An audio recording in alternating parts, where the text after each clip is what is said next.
Missouri State fans, it's time to bear down. And Paws up. Welcome to the podcast where we break down the Bears and Lady Bears basketball teams, how the teams are built, how they play, and where they're headed. We dive into all the matchups, the rosters, the trends. And talk with special guests from around Missouri State and Conference USA. Bear down, Paws up.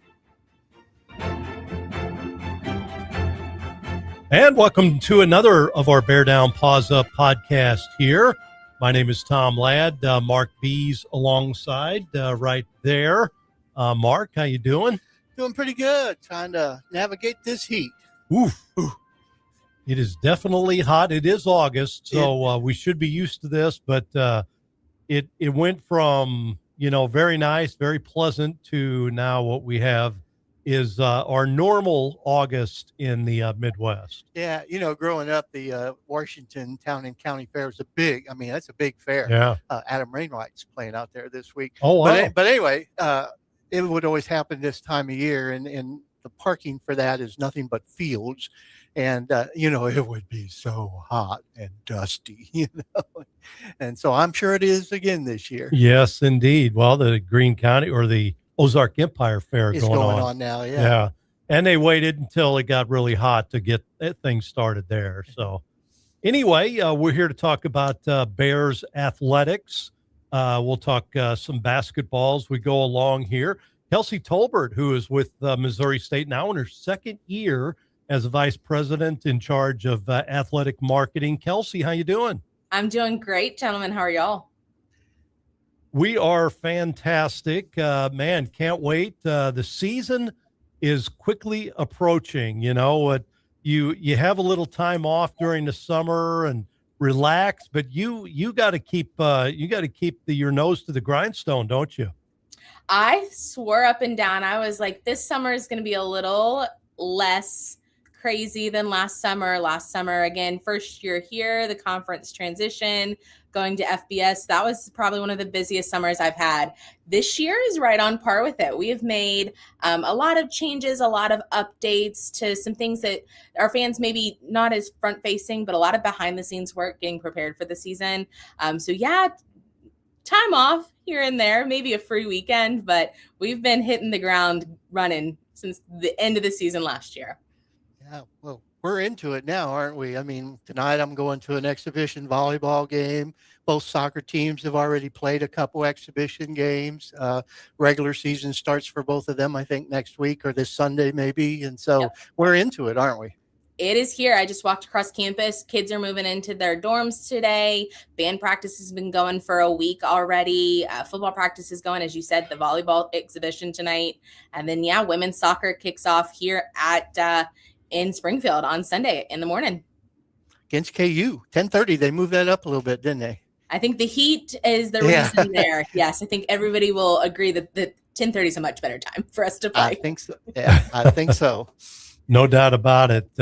So what can you tell us about the new athletic season? Obviously, let's start off with the big dog, football. That is coming up as we did our Bear Tracker this morning on the show. I think we're 23 days away from the opening kickoff at Texas A&M, but you're kind of looking a little bit further down the road with that home opener. Yeah, the home opener is, again, just a week later. So yesterday was 1 month until plaster will hopefully be packed out for that Lindenwood game, and then the following week. So we're on track for that. What fans can expect is a lot of the same energy that they got last year. We're going to carry that over into this season. We changed a lot last year as we went into Conference USA. There was some changing in pricing. There was some changing in seating models and going to a clear bag facility and some Bear Fest Village changes. All of that's coming back. So you still need to know that we're going to have a clear bag policy everywhere. We're going to have the parking lots are going to be able – you can park in the parking lots that are closest to the stadium. There's just a charge for those. Last year, the change there was you could do cash only in the parking lot. We did not take credit cards. We will be able to take credit cards this year. So we are going to fully cashless in the parking lots, just like our stadium is going to be fully cashless as well, to kind of help with that ease of transition there. So there's 4 parking lots that you can park in for paid that are closest to the stadium, but we'll still keep all of the free lots outside of the residential lots around campus. Big change from last year's, we moved the student tailgate over into lot 22 across from Grand. That will stay there, especially with the new updates to McDonald Arena coming. That's going to be a good space for them to stay in. And the big change that's coming is Bear Walk. We've kind of started to tease it out. Coach Woods has talked about it a little bit. We're finalizing some last minute construction. We got some construction on campus that needs to finish up and clear off to make sure that underpass underneath Grand is open. But eventually Bear Walk will split into 2 different groups. Leading into when McDonald Arena is open, Bear Walk will have to completely change. So we'll have one group that will do its normal walk from Forsyth around Bearfest Village and into the stadium.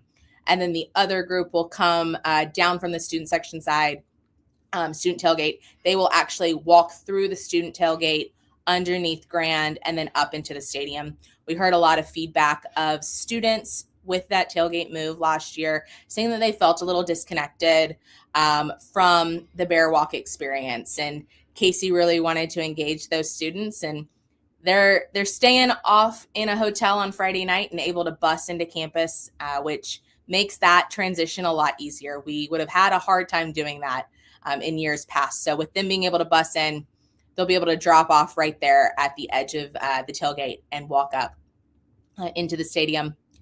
They'll flip-flop. We'll do offense one game. We'll do defense the next game. So fans will be able to see both sides and both types of the team. And we'll make sure that we're communicating out who's going to which Bear Walk at that point. And then the big thing, too, that our fans may or may not realize is that we've transitioned into a new ticketing software. The ticketing software was done for customer ease and kind of an easier, expedient process for them. Fans, if they had a ticketing account prior to this year, they'll still be able to log in with their same email that they used for their accounts. They'll still be able to see all of their historical data. We pulled everything over. But this new ticketing software allows you to transfer your tickets easier, to sell your tickets on SeatGeek. We have a SeatGeek integration currently as well. So if you can't make a game, those tickets don't have to go to waste. Please give them to somebody else or sell them on the marketplace.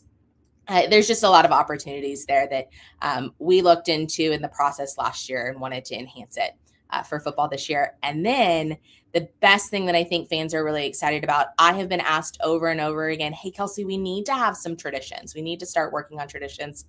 Traditions don't happen overnight, but I'm really excited to start what we hope becomes a very new tradition that everybody can get involved with. We're still coming up with a name with it. Coach Woods used it today as the Bears Breakdown, but it's a way to celebrate a win and engage the student body and our spirit squads after a game. The team will come over into the student section and we will smash a paver with a sledgehammer, and we're going to spell out Bears, and they're going to do it on pace with the fight song. So when you spell out Bears, B, break the paver, E, break the paver. And we'll bring somebody down from the student section. We'll bring a member of the band and a member of the cheer or Sugar Bears team. And they'll all be able to integrate and break it down. The first time that fans can see this is going to be at Boomer's Block Party. So lots of fun things coming this year. Sounds like, and you've got a big kind of kickoff event a week from today now, don't you? A week from today, yeah. Boomer's Block Party. Fans remember Party in the CUSA from last year. We've just rebranded it as Boomer's Block Party so that we can be consistent moving forward.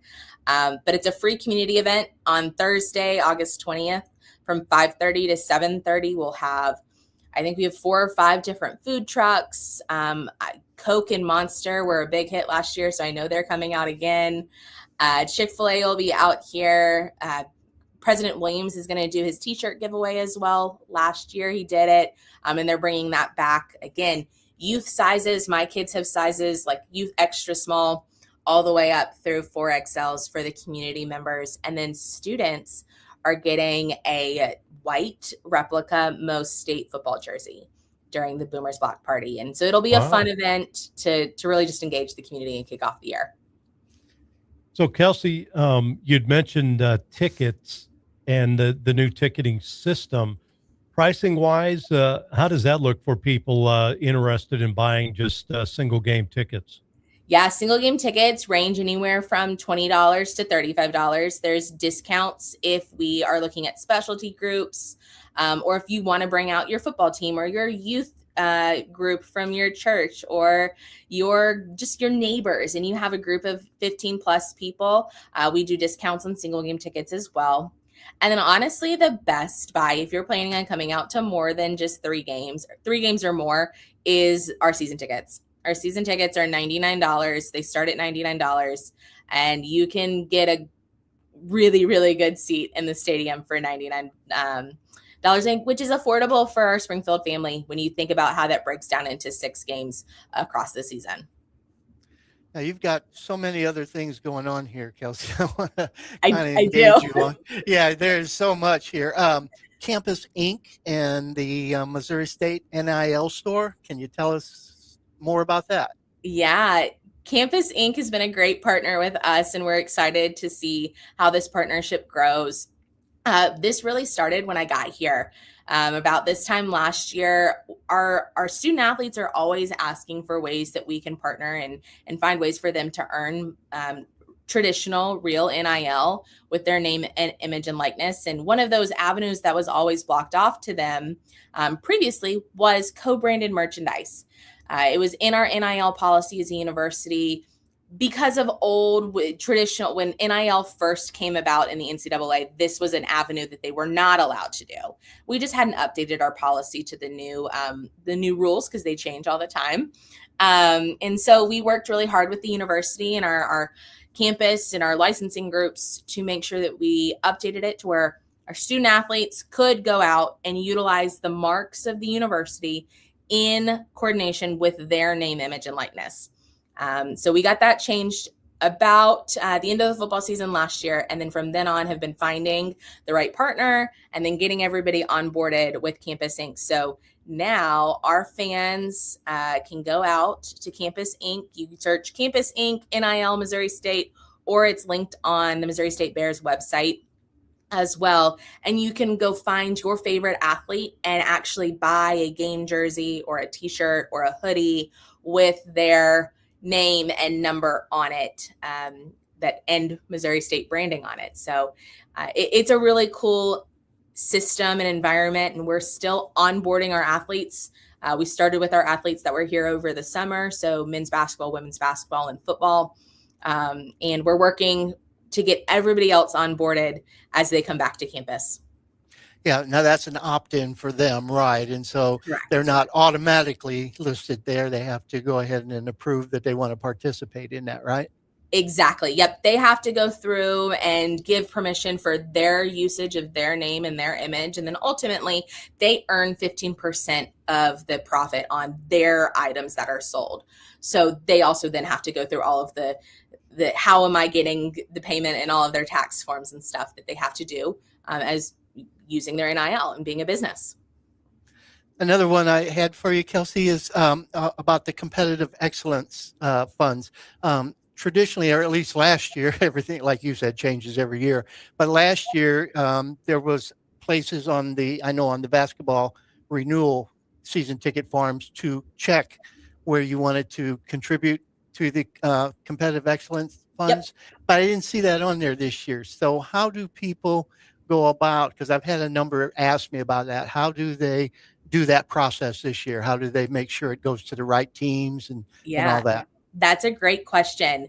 And I'm glad that you're getting that question, because it means people are interested and invested in continuing to support specifically the Competitive Excellence Fund. There is going to be a letter mailed out in the next week to everybody. That is an additional giving form that's going to have all that information. That'll be there. But I also want to tell people there is again, on our website, the easiest way to do it. At any point, you do not ever have to wait for a form to come out or for somebody to ask if you want to give and have the capacity to give. On the Missouri State Bears website, if you go up to the top right corner, click donate, it'll bring you directly to an online form.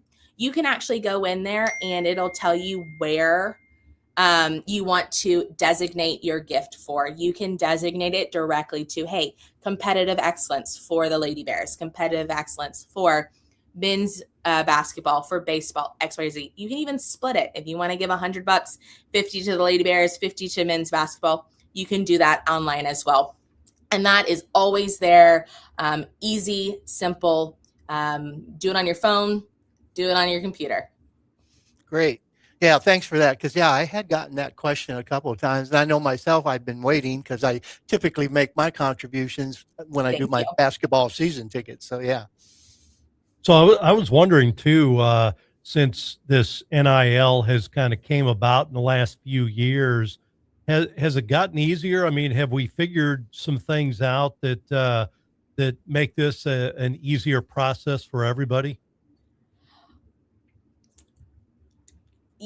I think it's gotten easier because we understand that it's here to stay. We're not trying to, oh, hey, is this going to be here and then it's going to go away in a couple years? It's been here for a good amount of time. I think our fans are coming around to it. So we're not having to necessarily explain what NIL is or what rev share is compared to NIL as much anymore.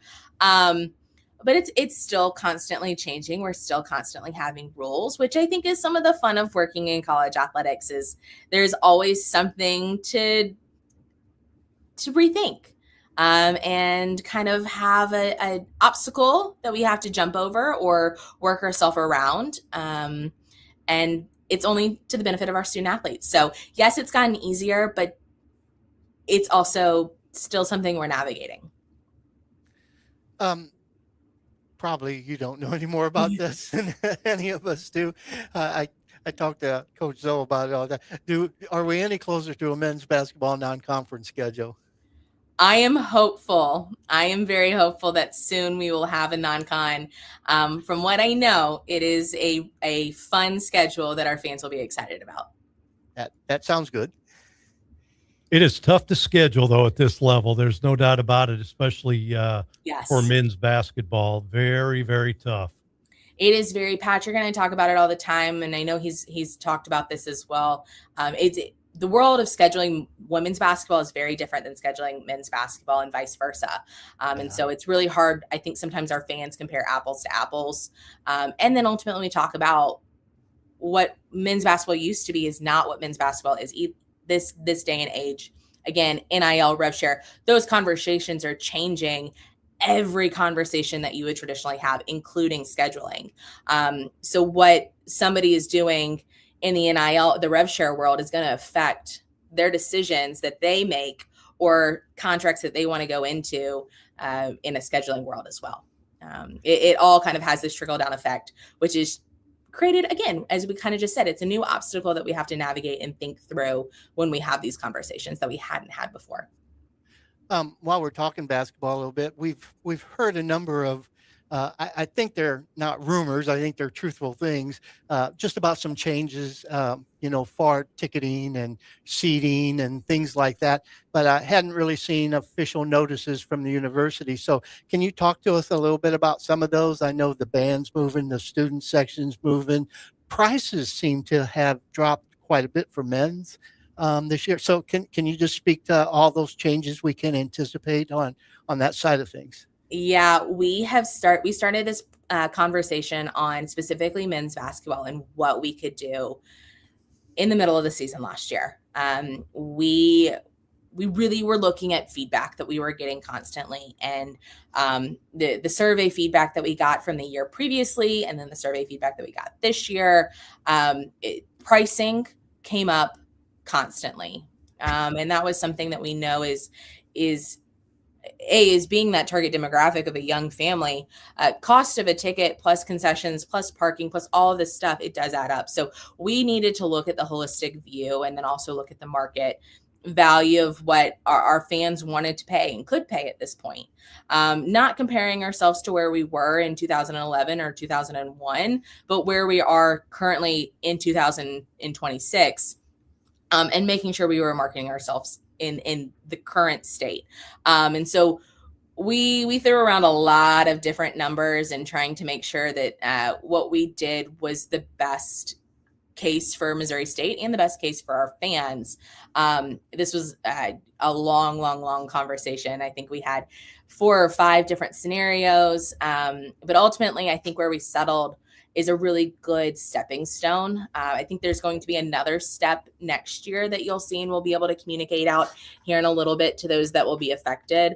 But the changes that we did for this year for men's basketball is that we've closed the upper section. That's something that I've been asked to do by fans in the past multiple times. Again, we're trying to push everybody down closer to the court so that we can create that very loud and engaged audience.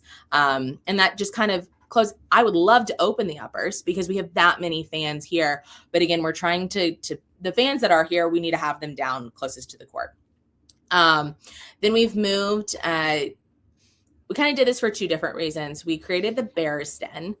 The Bears Den is going to be an all-inclusive stadium favorite type hospitality area that fans can buy into on a single game basis. That's going to be down in what used to be the student section. So we're going to push those bleachers back. This will become the Bears Den. It's only going to take up half of that area. The band will take up the other half. It'll sit about 150 people. Corey did a podcast with Patrick a couple last week. There's a rendering on that for fans that are interested. We are waiting on a naming rights partner that should be coming this week. That's why we have not released a full release. We've been holding off on that naming rights partner so that they can get the best benefit of everything. But the Bears Den is going to be fun. It's going to be sold on a single game basis at $35. That includes all you can eat food. It's going to be nothing crazy. Your hot dogs, your chicken wings, chips, and drinks. But there's going to be tiered seating and then floor level seating that you can go into. It's not available every game. There are going to be some games where due to other events, it won't be available. So that's why it's only on a single game basis. And then, yes, because we've pushed the bleachers back, the students have moved into section O and P directly across. We had lots of conversations with Bear Apocalypse and President's Cabinet before we made that move to make sure that they were okay with that. Ultimately, it gets them a nicer seat. The bleachers sometimes, again, they can hurt your back. I'm not a bleacher fan. So they get a seat. It's closer to their entrance into the stadium. They enter off of JQH Parkway, kind of that northeast corner. So it's closer to their entrance as well and closer to all the concession stands that are open. So when we talked with them, they were going to get a big benefit. And then I'm really excited about how they are going to be able to engage with the band. This is something that we took from feedback from the band is sometimes the pep band was like, we're doing all these fun things. We're dancing, we're chanting. But our students necessarily weren't doing that either. And they were having a hard time figuring out why when they were sitting right next to them. What we ultimately came to realize is they didn't realize it because they're so focused on the game. They didn't see what the band was doing in their peripheral. So now with them being directly across from each other, they are going to see them directly in their sight line and be able to feed off of each other, which will be really cool. Kelsey, what I really like, and a lot of things you've talked about already came from discussions you've had with either fans or students at Missouri State. So these aren't really new. I mean, these are things that were needed and have been talked about here that you guys have listened to and implemented during game day situations. Yeah, exactly. And again, we got to try some things. We'll never know what's going to stick if we don't try it. So we're going to try it. And if it works, we are going to be so excited. I really think that the Bears Den is going to be a fun place to be. The naming rights partner came in because they knew it was going to be very similar to what the end zone is at football. And so trying to bring some of that energy back over into basketball while also engaging a demographic that we struggle with, quite honestly, is that younger, my age, the 30 to 40-year-olds that have a young family and making sure that they realize that basketball is a really fun experience. Once you're in it, and you're going to be in it for life. So, any other big promotional things we could look forward to, later in the fall or as that first semester kind of unfolds? Oh Anything in the goodness. plans? We we're starting to tease it out. I can't give much detail because we're still kind of working on it. We will celebrate the 50th anniversary of Hammond Student Center this year on September 17th. We have a Oh, volleyball game that same day. So a fun Cool. anniversary that we'll be able to pull back into and celebrate. And we're going to look at different ways to bring in everybody who has played in Hammond Student Center and really celebrate the history of this building. And then ultimately, I really hope that we're going to have a fun groundbreaking at some point during football season this year, that we will actually, whether it be during tailgate or during the game, we'll be able to put shovels in the ground for McDonald Arena, and fans will be able to be a part of that.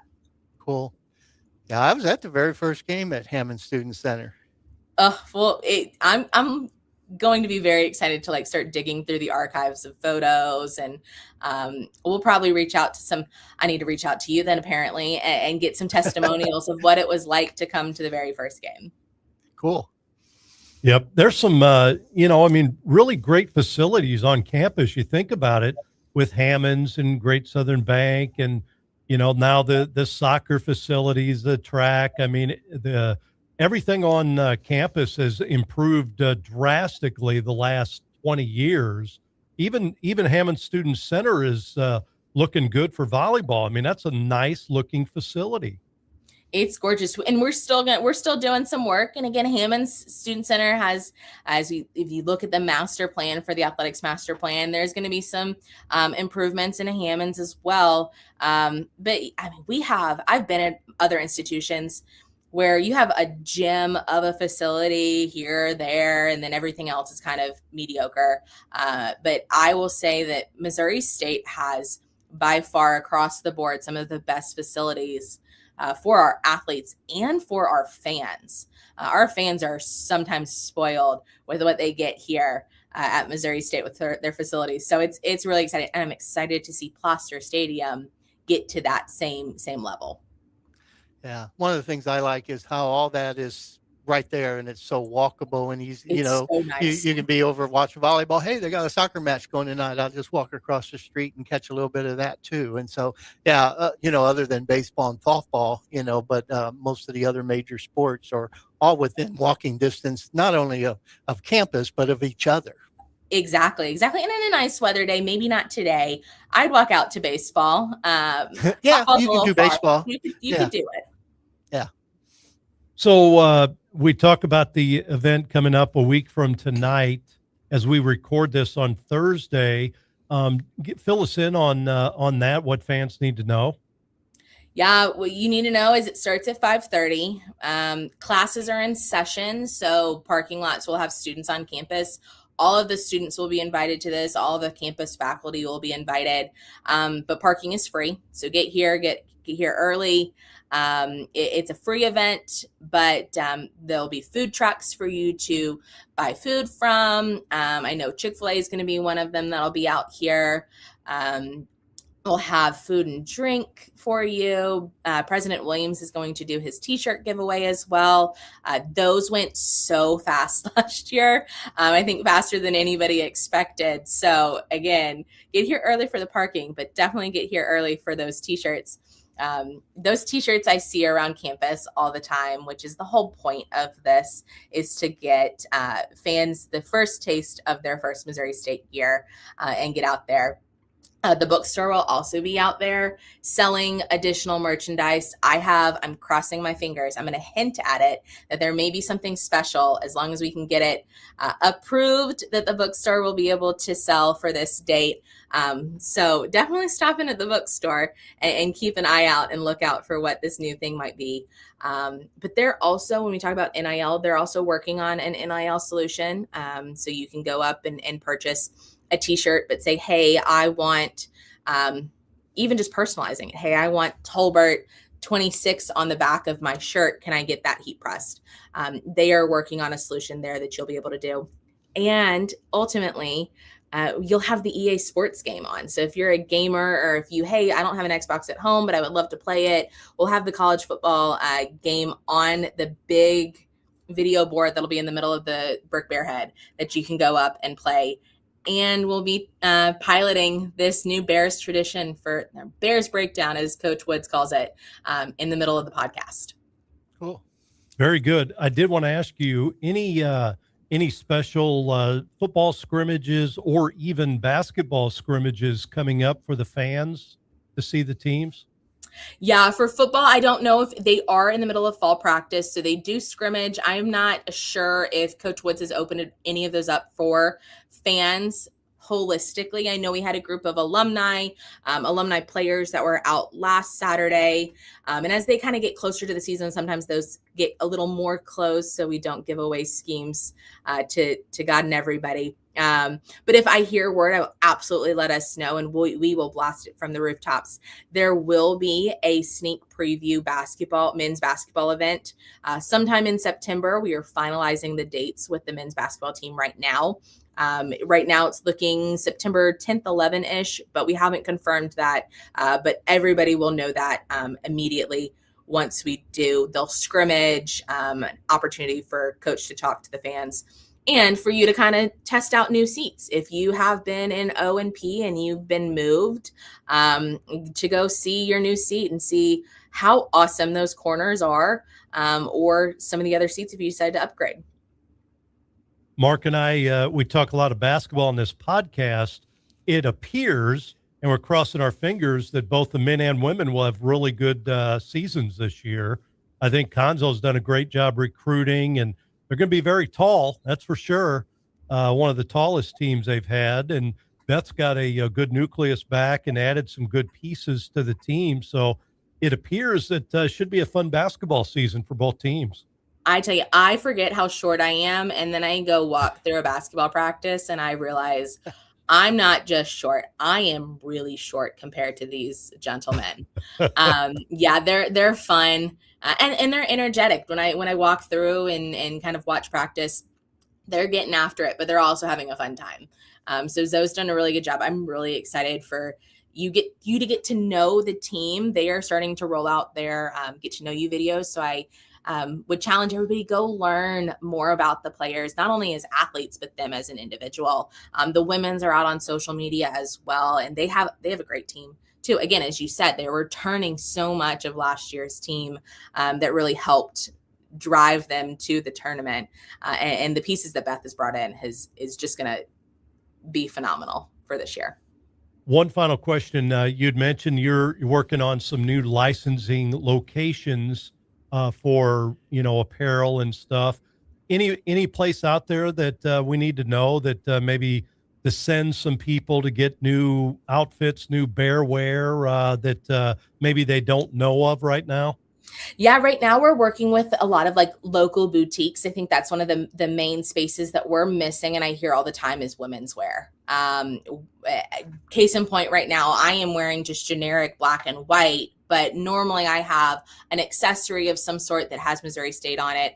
I lied. I have a hair clip that has Missouri State on it. So we're looking at some of those things. Where else outside of your big box stores, your Walmarts, your Targets, your Rally House at some extent, that we can go, that people go natively, that they can now start having Missouri State in their store. So if anybody's listening and they own one of those stores or have a connection, feel free to connect with me. I was out meeting with a vendor earlier this week, and it's a very simple process to get them up and running and going with that. But I'm also having conversations. I walked into a Sam's the other day, and there was unfortunately no Missouri State stuff. There was another institution that shall not be named.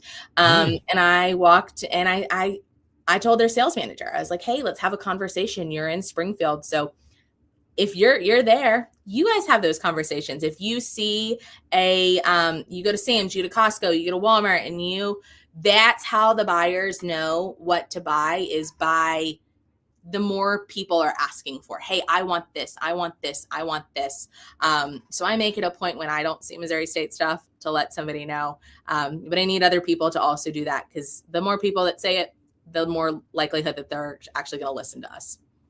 And we'll start seeing more of the Mo State type branded stuff too, right? Yes, it has officially been gone through state trademarks. So we have that kind of legal backing to it. So all current licensees within our licensing software do have the new logo. A lot of times it's a little bit slower in that process because they have to sell through what they do have on a floor or in inventory now. But we on the back end, what we have started to see that most state stuff come through more and more and more. Very good. Kelsey, we appreciate it. Thank you very much. Great information here on the pod. Looking forward to the start of the fall sports season. Matter of fact, kicks off as we tape this Thursday, kicks off tonight with a little volleyball action, then Sunday with some soccer, and right around the corner, football, and we'll have a lot of fun. It's going to be a great sports season at Missouri State. It's going to be a great year, gentlemen. I appreciate your time. Thank you. Kelsey. Thanks, guys. Kelsey Tolbert from Missouri State. She's the vice president in charge of athletic marketing and joins us on the program.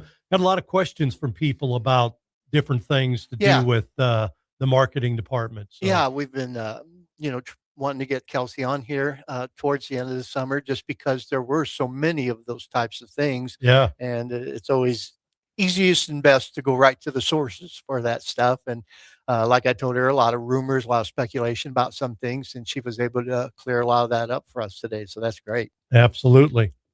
Good stuff. Let's real quickly, Tom, just run through some of those dates and starts for these fall sports that are coming up.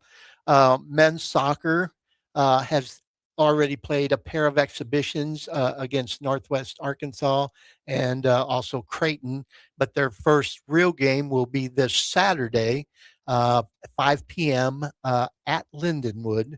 And so that would be on the road. And then they will play their first home game this Thursday, August the 20th, 7 p.m. At the Betty and Bobby Allison soccer complex there versus Quinnipiac. Tom. Yep. So that's the men's soccer, getting started this weekend and home games next week already. Similarly for women's soccer, they have played exhibition games already versus ORU and SLU, St. Louis U, but their first real game is this Sunday versus Kansas. As Kelsey said, they moved that time up to 10:30 in the morning. Probably to avoid some of the heat we're dealing with. And so that will be again at the Betty and Bobby Allison soccer fields Sunday at 10:30 a.m. in the morning. That women's soccer team has been picked second in the preseason for Conference USA. I looked and I could not find the American Conference preseason picks in men's soccer. Of course, men play in a whole different conference. But I wasn't able to find any preseason prognostication on that race, but the women are picked number 2 in Conference USA. We also mentioned earlier that volleyball kind of gets kicked off tonight. They have a pair of exhibition games they're going to play in the next week here. Tonight they play at 5:30 in Hammond Student Center versus Kansas State. So that should be a very interesting and competitive game. And then they play down in Central Arkansas on the 22nd. And then 2 weeks after that, so it's a little bit of delay there, they will start the regular season at the Shocker Volleyball Classic in Wichita, and that will be on the August 28th through August 30th. And then the home opener will be the traditional Dr. Mary Jo Wynn Invitational, which will be the weekend of September the 3rd through September the 5th. So, and then football, of course, gets started at Texas A&M, nationally ranked Texas A&M, and might even be a top 10 Texas A&M team. I haven't looked at the most recent polls, but that game will be on the 5th of September at 6 p.m. And I guess that's College Station, isn't it? Yes. Yes. Yes. Absolutely. Yeah. And then the home opener, as Kelsey said, will be on September the 12th versus Lindenwood. Sounded like perhaps they're trying to piggyback the men's basketball scrimmage that weekend, because she said the 11th or the 12th, of September, and that's the home opener for Lindenwood. So they may be trying to piggyback those two events together, Tom. typically, don't they try to do that They homecoming? did it But homecoming, but yeah, homecoming's pretty late this year, right, and so I think they're looking for, but again, earlier, that just makes sense. You got a lot of people on campus, right, so if you can piggyback and get a little sure. crossover attendance for both the football game and also the men's basketball, that just makes sense. So it sounds like that's what they're trying to get together for that weekend. Yep. That would make a lot of sense, especially, before the season, really kicks off because we haven't seen any exhibition games on either. Of course, we haven't seen the men's schedule, but Yeah. even the women's schedule. So that must mean they're going to have those secret scrimmages somewhere. Yeah, they've been trying to do those. You know, those make a lot of sense for the teams, but obviously don't do much for the fans. Right. In terms of helping them to familiarize themselves. So I'm glad we're going to have a fairly early men's scrimmage anyway. It sounds like just a couple 3 weeks away, and well before the season gets here. In November. So that should be a good event for the men and for the for the community to get out and see this team. It's an exciting team. It's one of those things you can never look at the season, and especially with so many teams constantly having churn anymore. This Bears team's no different than that. They've got 12 new players again. And so, it's really hard to look at that and say, well, this is what they're going to do. But is this a athletic, tall, deep, team? Yes, it is. I think it's one, no matter where we finish in the standings, is going to play a lot of really exciting, fun basketball this year for Missouri State fans to get out and see.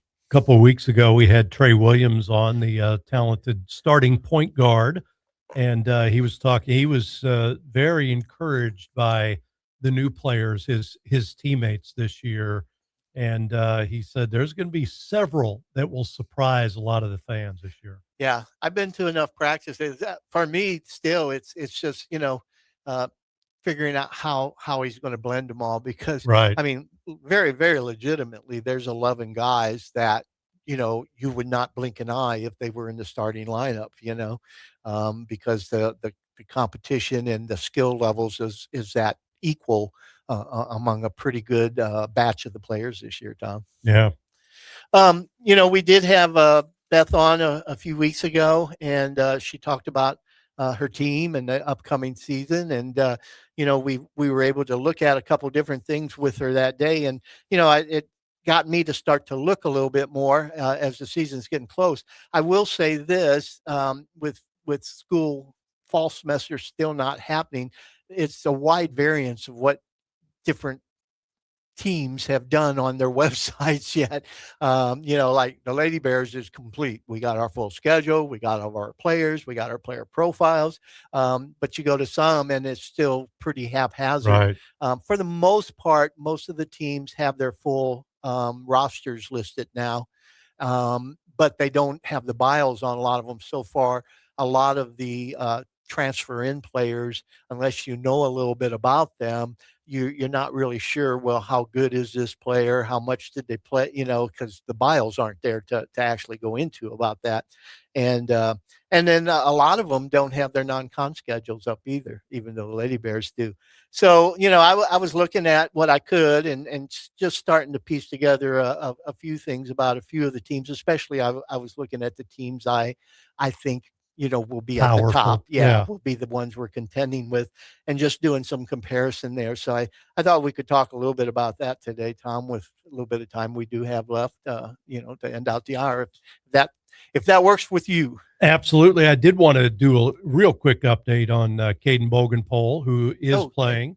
He started his professional career at Clearwater for the Phillies. Is that rookie league or? Yes. Rookie? Rookie league. And he's hitting about 360 as we talk today. Hit his first home run, a couple days ago, and he's been hitting the ball pretty well. 24 at bats, something like that. Not a lot to speak of, but pretty good batting average. He was at 375 the other day, and then went 1 for 4. So he's right in the middle of the order, 4 or 5 batting every game, depending on who's pitching. But just wanted to kind of give you an update on that. The home run he hit was majestic, as you'd expect. Yeah.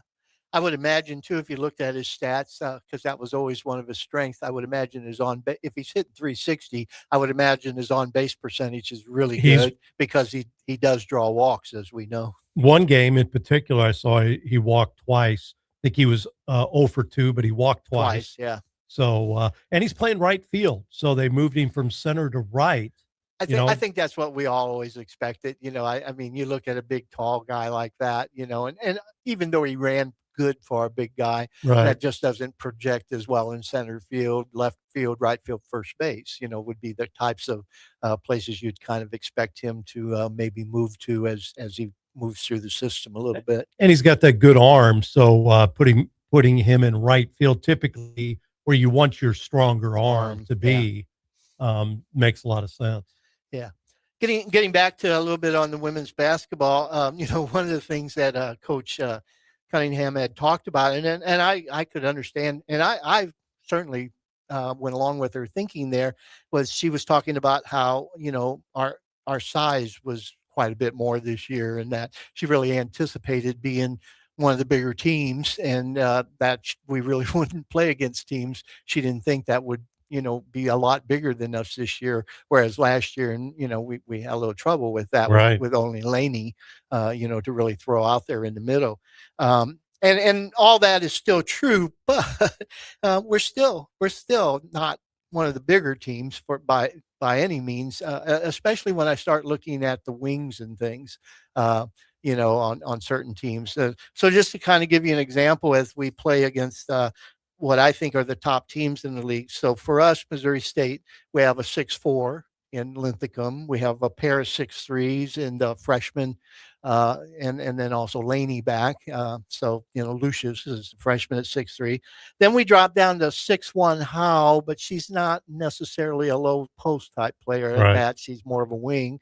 And then of course we have Maisha at 6 foot. And then I would anticipate maybe playing a little bit at that 4, especially as a stretch 4 might be Audrey Hopkins, Right. who's 5'11". So basically we go 6'4", 6'3", 6'3", 6'1", 6 foot, 5'11".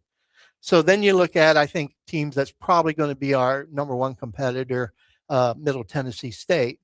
And they go now, of course, this starts a little obviously exaggerated, but they have a 6'10" kid. Right. How much They had last year. how much she'll Yep. play, it's probably still up to conjecture, but they have a 6'10" kid.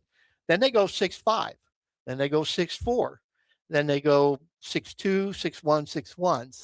So a little bit better size than we have there, even if you discount the 6'10". Okay. Right. Then you look at Liberty, and while they're not quite as big, in terms of having 3 really big kids, they have really great size across the board, in that they go 6'3", 6'3", 6'2", 6'2", 6'2", 6 foot. And the thing is, and you'll remember this, Tom, the thing that's important about those 6'2s, those are wings. Yes. And last year, those were the types of players guarding our 5'9" and 5'10" wings, like Kamen. And so that's where I see a kind of a difference, because we're actually small on the wings. I mean, we're probably going to start, a 5'7" or so guard, Kamen at 5'9", although we know she plays a lot bigger than Right. that. But from a high standpoint, she's 5'9". And then we're probably starting 5'10", 5'11" at that third spot. So some of these teams will be starting a point guard about the same as us, but then they immediately jump up there and have 6-footers, and so we have definitely enough size to be very competitive. We'll be bigger than a lot of the, I mean, I'm looking at the top teams in the league. We'll be bigger than a lot of the teams towards the bottom in the middle of the league.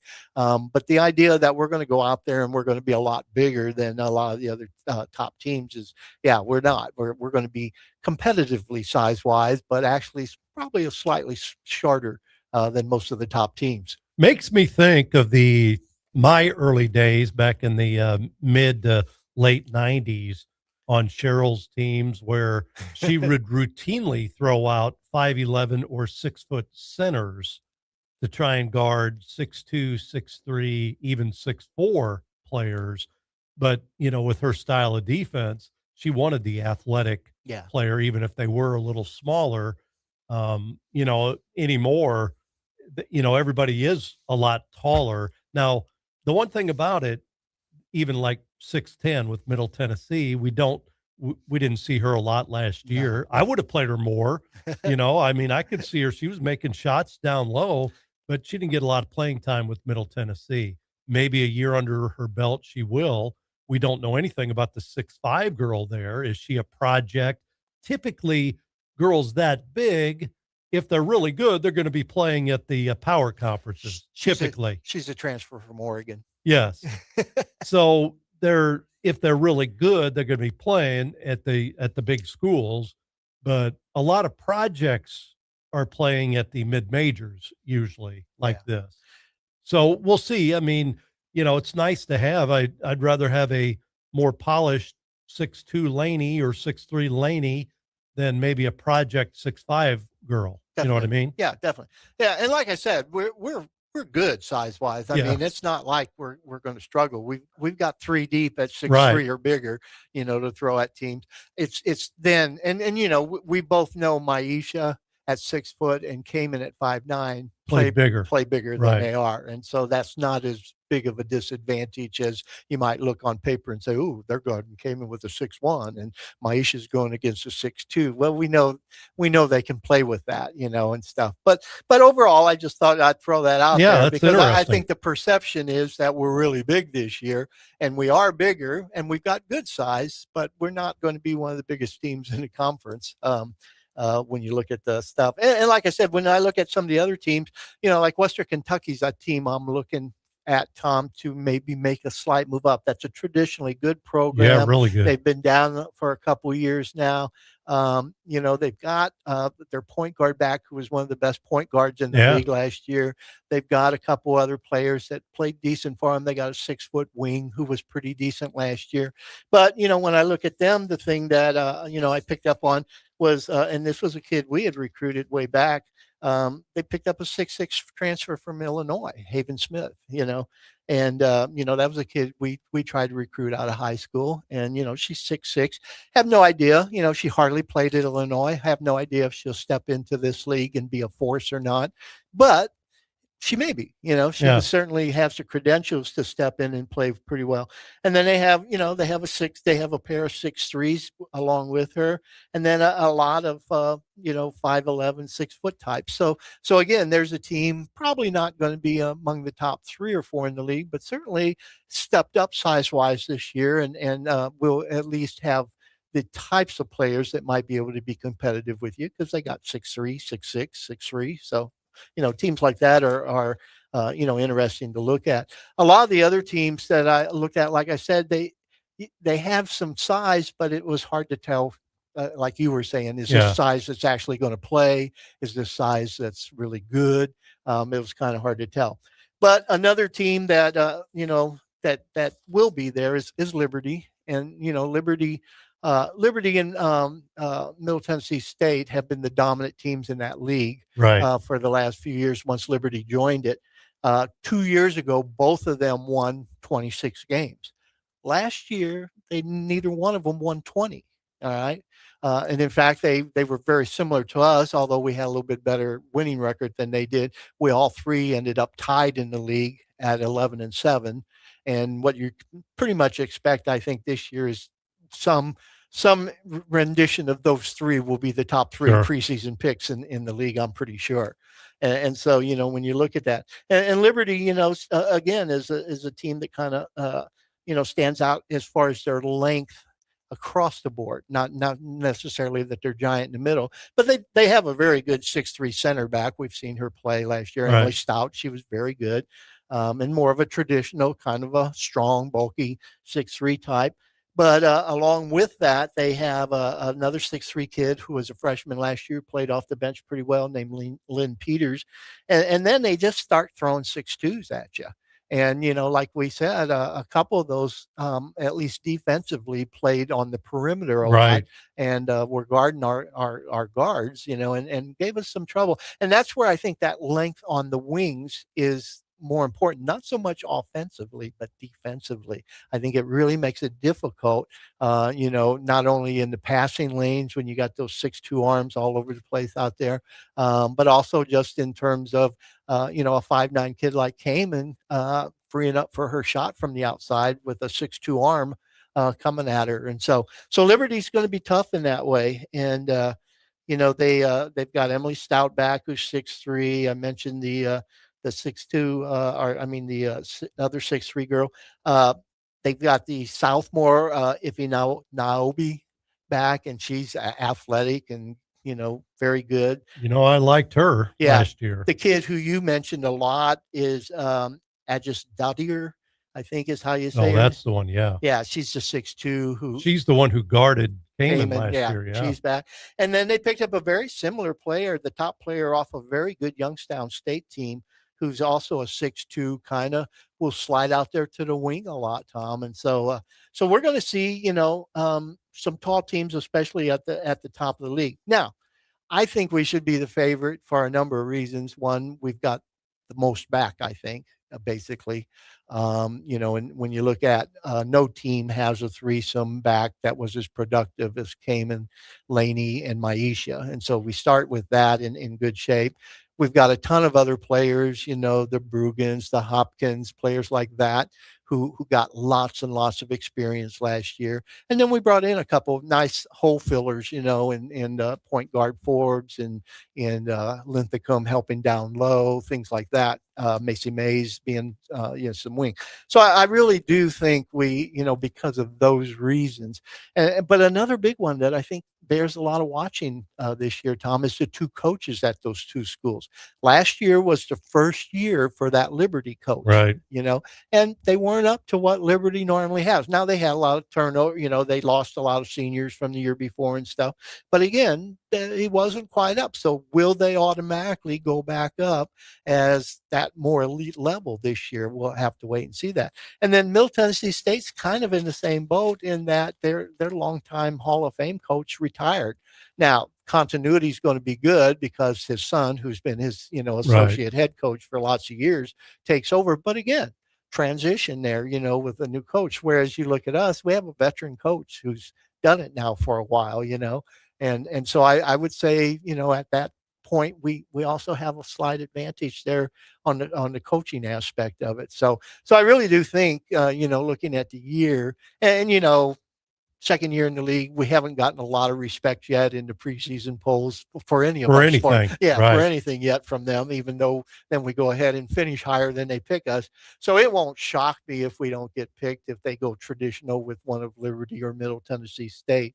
But I think on paper, I think anybody being truly objective would say that we probably have, the best returning group. We did just as well as most of them did in terms of the portal. And then we have a great freshman group, and we have the most experienced coach. And so I really think those things all add up to, we probably should be the preseason favorite, but no worse than third probably. Yeah, and you were talking about Liberty. Of course, they held the Lady Bears to 52-43 in the two games they played during the regular season. They really found their identity in the second half of the year, which was most of the conference schedule. Early season, they were really bad until we played them that first time. Their coach was, he was not a happy camper. Matter of fact, he all but, kind of threw up his arms against us in that first meeting. And then we go in there and lay an egg. And that's kind of when they really started to play defense, held us to 52, played some players differently in that game and the rest of the season. So that's a defensive minded coach. Now they found their identity. And Middle Tennessee State has always been a defensive team. That's their bread and butter. They've got, and I know it's the coach's son, but he was a SEC coach at Ole Miss and had some good years there before he left. You don't do well every year at the SEC. You find yourself, coaching somewhere else, and that's what happened to him. So he's coached at a high level, and he's got his dad's mentality, I think, on the floor. So it wouldn't surprise me if he turned it around after, for them, a down year, even though you could tell they were playing much better basketball by the end of the year.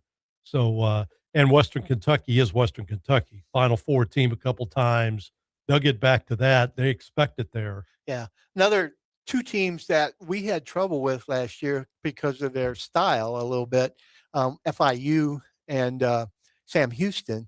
And I looked at them both closely, and they're just so hard to know right now. Sam Houston only returned two players. Now, one of them's one of their better players, the 6'1" post player. I won't slaughter Try her to name. Yeah, I won't yeah. slaughter her name right this minute. I can do it if it's right in front of me. But anyway, they only had two players back, and they've got transfers from all over the place, and I'm sure some of them are good, but it's just impossible to tell right now in looking at their roster.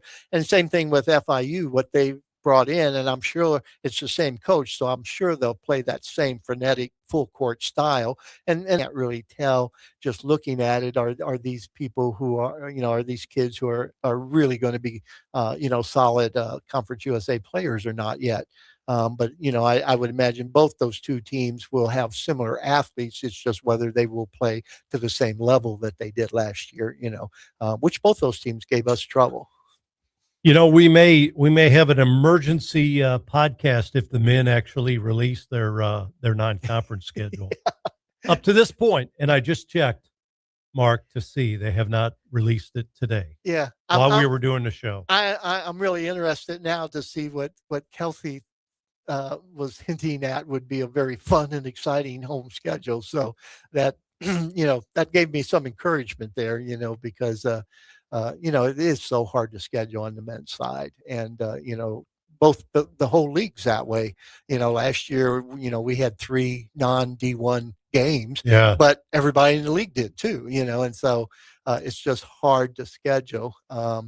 You almost have to pay for some good home games, which kind of befuddles me, always has, why you can't get home and home with other good quality mid-majors. Why do you have to buy these games and stuff? All the mid-majors complain about the same thing, that you can't get good home games, and then yet they don't schedule each other home and home, which would solve that problem. So I'm not sure what that's all about, but yeah, it'd be nice. Hopefully some of the old Valley teams will relent.